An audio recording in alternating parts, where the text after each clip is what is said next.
চট্টগ্রামে এশিয়া আন্তর্জাতিক বাণিজ্য মেলার উদ্বোধন করেন চট্টগ্রাম সিটি কর্পোরেশনের মেয়র ডাক্তার শাহাদাত হোসেন।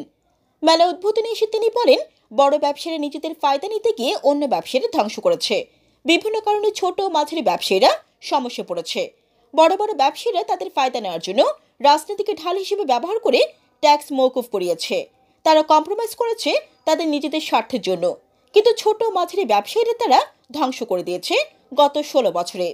তিনি শনিবার 15 ফেব্রুয়ারি দুপুরে কাজী তেওড়ি ইন্টারন্যাশনাল কনভেনশন সেন্টারে এশিয়া আন্তর্জাতিক বাণিজ্য মেলা বাংলাদেশ 2025 এর উদ্বোধনী অনুষ্ঠানে প্রধান অতিথির বক্তব্যে এসব কথা বলেন। বাণিজ্য মেলার আয়োজক ও মিয়া ট্রেড ইন্টারন্যাশনালের ব্যবস্থাপনা পরিচালক মোহাম্মদ ইসহাক মিয়ার সভাপতিত্বে ও স্বপ্না জিমি ও শিশির চৌধুরী পরিচালনায় অনুষ্ঠানে বিশেষ অতিথির বক্তব্য রাখেন চট্টগ্রাম মহানগর বিএনপির সাবেক সাধারণ সম্পাদক আবুল হাশেম বক্কুর। মেলায় India, Pakistan, Thailand, Nepal, Iran ও চায়না সহ দেশি বিদেশি 2 শতাধিক দোকান রয়েছে। 15 ফেব্রুয়ারি থেকে শুরু হয়ে 1 মার্চ পর্যন্ত মেলা চলবে।